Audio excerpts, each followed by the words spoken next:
Everyone, मेरा नाम है अमनप्रीत सिंह चड्ढा और आप मुझको देख रहे हैं केजीएस इंजीनियर्स एजे यूट्यूब चैनल पर। एक बहुत इंपॉर्टेंट नोटिफिकेशन आया है बिहार पब्लिक सर्विस कमीशन का। आज के इस सेशन में हम इसी नोटिफिकेशन पे चर्चा करेंगे कि कितनी नंबर ऑफ सीट्स हैं, एग्जाम कब हो सकता है, फॉर्म कब भरे जाएंगे और एक और बहुत इंपॉर्टेंट डिस्कशन होगा कि इस एग्जाम का सिलेबस क्या है, क्योंकि कई बार सिलेबस क्लियर ना होने की वजह से बच्चों में काफ़ी डाउट रहता है। तो बच्चे डायरेक्ट मुद्दे पर आते हैं। तो बिहार पब्लिक सर्विस कमीशन ने एक हाल ही में नोटिफिकेशन जारी किया। बीपीएससी की साइट पे जाकर आपको ये पूरा नोटिफिकेशन मिल भी जाएगा, बट इंपॉर्टेंट पॉइंट्स को मैंने हाईलाइट कर दिया है यहाँ पर। तो बच्चे, सबसे पहले सहायक अभियंता असैनिक मतलब सिविल इंजीनियरिंग में 113 सीटें इन्होंने निकाली हैं, 113, और किस कैटेगरी में कितनी सीट्स हैं उसको भी क्लियरली मेंशन किया गया है। उसके अलावा मैकेनिकल इंजीनियरिंग में 5 सीटें निकाली गई हैं। तो सबसे पहले तो सिविल इंजीनियर्स के लिए एक अच्छी अपॉर्चुनिटी है जिन्होंने डिग्री ले रखी है, क्योंकि इन्होंने सीधा यहाँ पर बोला है डिग्री धारी। तो जिनके पास बीटेक की डिग्री है उनके लिए एक अच्छी अपॉर्चुनिटी ये है कि आपको बिहार पब्लिक सर्विस कमीशन में असिस्टेंट इंजीनियर के बतौर एक नौकरी का बहुत सुनहरा अवसर आपके पास है। अब देखिए बच्चों के कुछ कॉमन डाउट्स होते हैं जब भी एक नोटिफिकेशन आता है, तो हम डायरेक्ट उन डाउट्स पर ही चर्चा करेंगे। तो सबसे पहले तो नंबर ऑफ सीट्स को अच्छे से देखिए। एक अच्छा नंबर ऑफ सीट है तो अगर आप मेहनत करते हैं तो सिलेक्शन के चांसेस आपके डेफिनेटली इंप्रूव होंगे इस बार के सिलेक्शन में।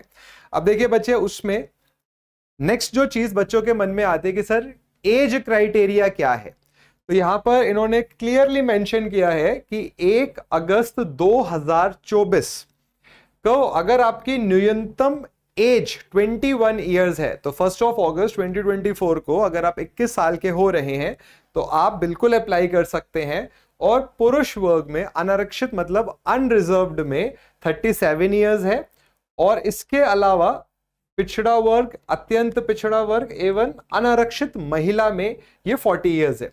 इसके बाद बच्चों उन्होंने आगे भी बताया है कि अगर आपका अनुसूचित जनजाति है या जाति है तो पुरुष एवं महिला में 42 वर्ष का इन्होंने आपको एज रिलैक्सेशन दिया है। तो ये एक इंपॉर्टेंट पॉइंट हो गया, इसीलिए मैंने इसको हाईलाइट कर रखा है कि क्योंकि देखिए नोटिफिकेशन में बहुत सारा डेटा होता है, सारा पढ़ने की जरूरत नहीं पड़ेगी आपको। तो यहाँ पर एलिजिबिलिटी क्राइटेरिया हम ये बोल देते हैं कि 21 से 37 तक है किसके लिए, मेल अनरिजर्व्ड के लिए, 21 से 40 फीमेल के लिए हो जाएगा अनरिजर्व्ड, और आप एज पर जो भी आपका कैटेगरी आएगी उसके बेसिस पर आप रिजर्वेशन की वो देख सकते हैं। अब देखिए बच्चों, जो नेक्स्ट चीज एक इंपॉर्टेंट होती है उसमें आता है कि सर इसके फॉर्म भरे कब से जाने हैं। फॉर्म भरने से पहले चयन का आधार, फॉर्म का भी मैं बता देता हूं, 15 जून से लेकर 30 जून तक आप फॉर्म भर सकते हैं। 15 दिनों का आपको जो मिलेगा टाइम, इसमें आप फॉर्म भरिए और जल्द से जल्द भर दीजिए। कई बारी बच्चों की मानसिकता ये होती है कि हाँ मैं भर दूंगा आराम से बाद में, और ऐसे केस में होता है कि सब लोग एक साथ फॉर्म भरने जाते हैं और कई बारी साइट क्रैश हो जाती है और आप फॉर्म नहीं भर पाते हैं। तो जल्द से जल्द फॉर्म भरिए और तैयारी भी शुरू कर दीजिए। अब बात आती है चयन का आधार, कैसे आपका सिलेक्शन होगा। तो बच्चे, इसमें टोटल 6 पेपर्स होंगे, 4 कंपलसरी हैं, 2 सिविल के हैं और 2 मैकेनिकल के।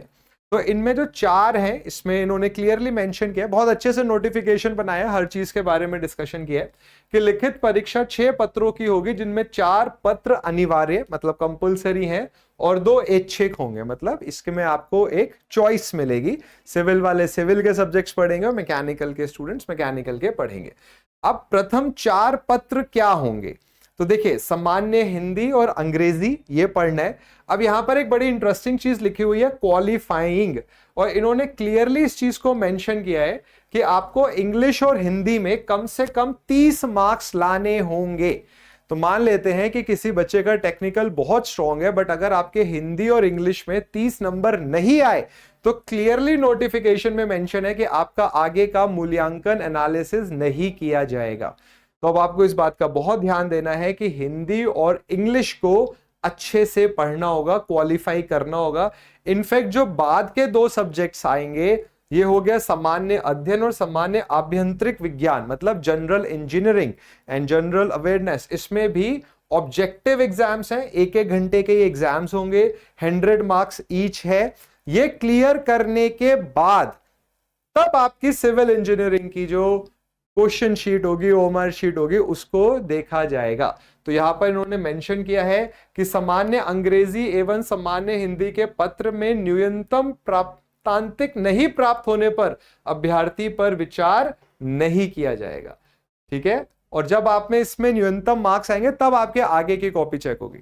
तो हिंदी और इंग्लिश में थोड़ा सा कंफ्यूजन रहता है बच्चों को, उतनी स्ट्रांग नहीं होते। किसी भी भाषा पे पकड़ बनाना मेहनत का काम है।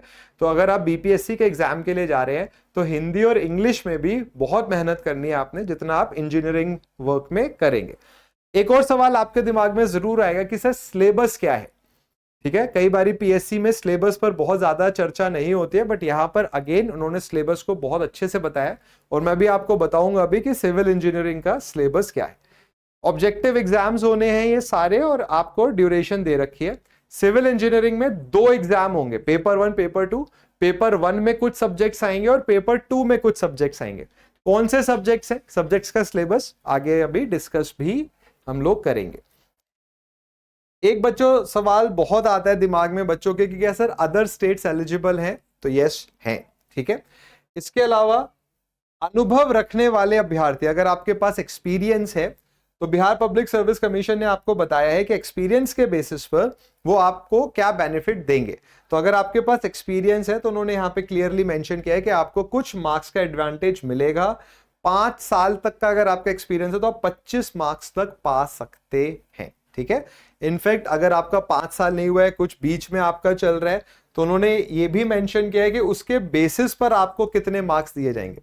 ठीक है, डेज से डिवाइड करके पूरा एक फॉर्मूला बनाया है, और अगर आप फ्रेशर बच्चे हैं तो फिर आपको इस चीज का फायदा नहीं मिलेगा। अब देखिए यहां पर आता है लिखित परीक्षा। लिखित परीक्षा की अगर हम बात करेंगे, जैसे अभी मैंने बताया आपके 6 पेपर होने हैं, 4 कंपलसरी हैं और 2 आपके ब्रांच से रिलेटेड रहेंगे पेपर्स। ठीक है, अब एक बहुत इंपॉर्टेंट डिटेल जो मैंने अभी आपके साथ डिस्कस भी करी है, ये वैसे आपको बस ये बताया गया कि कोड वाइज कैटेगरी आपका क्या नंबर होगा, ये फॉर्म भरते टाइम आपको ध्यान देना होता है। अब देखिए एक इंपॉर्टेंट डेट पर हम आते हैं, और वो है जैसे अभी मैंने आपको बताया कि एग्जाम कब है। देखिए बहुत सारा डेटा होता है इनमें, इसमें आपको इतने टाइप में जाने की जरूरत नहीं होती, बेसिक पॉइंट्स के बारे में आपको पता होना चाहिए। बट स्टिल अगर आप पढ़ना चाहते हैं तो बीपीएससी की साइट पर आपको ये पूरा अच्छा खासा जो बड़ा सा नोटिफिकेशन है ये मिल जाएगा। थोड़ा बच्चों के दिमाग में पैसे का भी रहता है कि सर फॉर्म की कॉस्ट क्या है, तो सामान्य अभ्यर्थी के लिए 750 रुपीज कॉस्ट रखी गई है, और उसके बाद अलग अलग कैटेगरीज में आपको कॉस्ट पता चल जाएगी। ठीक है, तो जैसे भी जिस उसमें आप आ रहे हैं उसके बेसिस पे आपकी जो फॉर्म की कॉस्ट है आपको वो पता चल जाएगी।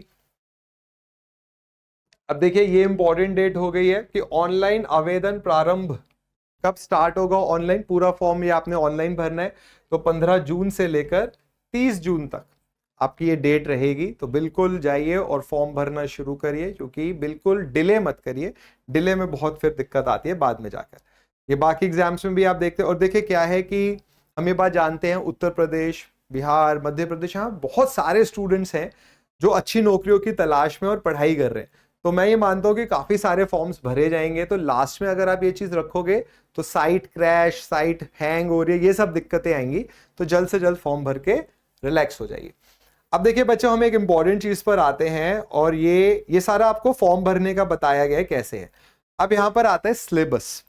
अब देखिए हिंदी, इंग्लिश, जनरल, इंजीनियरिंग और सबका सिलेबस उन्होंने मेंशन किया है, तो ये चीज बहुत अच्छी है। और अब मैं फिर से आपको बोलूंगा, आप बिहार पब्लिक सर्विस कमीशन की जब वेबसाइट पर जाएंगे तो चौथा नोटिफिकेशन आपको दिख जाएगा। आज की डेट में ये चौथा नोटिफिकेशन है, तो इसमें सिलेबस और नोटिफिकेशन दोनों को उन्होंने दे रखा है, तो आप वहां से भी आराम से देख भी सकते हैं।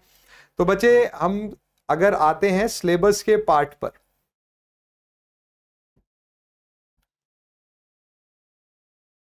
तो जैसे ये तो इन्होंने बता दिया कि कितने पेपर होने हैं, क्या क्या ड्यूरेशन रहेगी। और देखिए एक चीज और देखिए कि वो कह रहे हैं कि 1 घंटा है आपके पास। ठीक है, तो आपको 1-1 घंटे के 2 सिविल इंजीनियरिंग के पेपर होंगे, तो आपको अपनी स्पीड और कंसेप्ट दोनों पर मेहनत करना होगा। कई बार हमारा पेपर ही पूरा नहीं हो पाता है। अब देखिए ये सामान्य हिंदी का सिलेबस है, सामान्य अंग्रेजी का सिलेबस है, जनरल इंजीनियरिंग का एक बेसिक सब्जेक्ट बता दिए गए हैं कि ये सब्जेक्ट है, इनके अंदर भी क्या क्या है वो भी बताया गया है। अब जैसे सिविल इंजीनियरिंग की हम बात करें तो 2 पेपर होने, ठीक है, 5th एंड 6th जो होगा पेपर वो सिविल इंजीनियरिंग का है। यहां पर सिलेबस में क्या लिखा है, structure analysis, structure design, soil mechanics and foundation. तो पेपर 1 में आपके स्ट्रक्चर रिलेटेड सारे सब्जेक्ट हो गए, मतलब some, theory of structures, RCC, steel, इसी के साथ साथ soil mechanics and foundation engineering आ गया।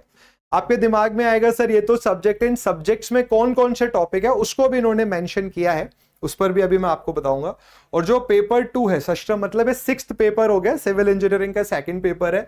तो hydrology and water resource, open channel flow, hydraulic structures and design, transportation engineering and public health engineering. तो एक तरीके से देखा जाए तो उन्होंने सब कुछ आपसे पूछ लिया है, उन्होंने कोई भी टॉपिक आपका नहीं छोड़ा है। अब जैसे आप बोलो सर मैकेनिक्स, खुशी आ जाएगी आपके मन में, सर मैकेनिक्स मेंशन नहीं है, वो जनरल इंजीनियरिंग में मेंशन्ड है। तो एक तरीके से आपको पूरी सिविल इंजीनियरिंग ही पढ़नी पड़ेगी, क्योंकि आगे जाके इन्होंने इलैबोरेशन में भी सिलेबस बताया है कि आप कौन से, जैसे जनरल इंजीनियरिंग का सिलेबस है, मैकेनिक्स है, सर्वेइंग है, बाकी टॉपिक्स भी आ जाएंगे। इंजीनियरिंग सामग्री मतलब मटेरियल्स के बारे में जो होता है, मटेरियल साइंस भी आप इसको बोल सकते हैं। अब देखिए जैसे यहाँ पर सिविल इंजीनियरिंग का और वाइड सिलेबस इन्होंने बता दिया कि अगर स्ट्रक्चर एनालिसिस है तो उसमें कौन कौन से टॉपिक्स पढ़ने हैं।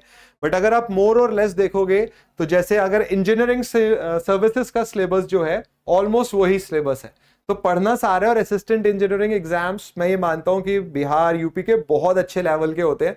अगर आप बीपीएससी के प्रीवियस ईयर क्वेश्चंस देखोगे तो बढ़िया इंटरेस्टिंग क्वेश्चंस पूछते हैं और इंजीनियरिंग सर्विसेज से इंस्पायर्ड क्वेश्चंस होते हैं। तो तैयारी अगर आपको करनी है तो आपको अच्छे से तैयारी करनी होगी, क्योंकि पूरा सिविल इंजीनियरिंग ही उन्होंने सिलेबस में दे दिया है। तो पेपर 1 में स्ट्रक्चर, स्टील, आरसीसी सब आ गए। और इसके अलावा जब पेपर 2 की बात होगी तो उसमें वाटर रिलेटेड सब्जेक्ट्स के साथ साथ ट्रांसपोर्टेशन इंजीनियरिंग भी आ गई है, ठीक है, परिवहन सब आ गया उसमें। तो ये बच्चों सिलेबस की चर्चा थी, एग्जामिनेशन डेट की चर्चा थी, एलिजिबिलिटी की चर्चा थी। अब एक चीज मैं आपको और बोलूंगा, आपके मन में सवाल ये आ सकता है कि सर थ्योरी अगर हम पढ़ते हैं और क्वेश्चन प्रैक्टिस करते हैं तो कहाँ जाएं? तो क्वेश्चन प्रैक्टिस के लिए हमारे चैनल पर 11 बजे और शाम को 6 बजे सिविल इंजीनियरिंग के यूट्यूब सेशंस होते हैं, जहां पर हम एई और जेईई एग्जाम्स के क्वेश्चंस को फोकस करते हैं। तो अगर आपके मन में ये सवाल है कि सर कहां पे प्रिपरेशन हो, तो इसी चैनल पर आप आ सकते हैं। 11 बजे और शाम के 6 बजे क्वेश्चंस की प्रैक्टिस कर सकते हैं, कंसेप्ट्स को सीख सकते हैं, एंड डेफिनेटली ये आपको फायदा करेगा इस एग्जाम में। तो आई होप ये जितने भी हमने डिस्कस करा ये आपके काम आएगा। और कोई भी आपका सवाल अगर है तो आप कमेंट सेक्शन में पूछ सकते हैं, डेफिनेटली उसका आंसर हम जरूर देंगे। तो बच्चों मिलते हैं नेक्स्ट सेशन में। Till then do take care, do subscribe the channel and like the video. Thank you.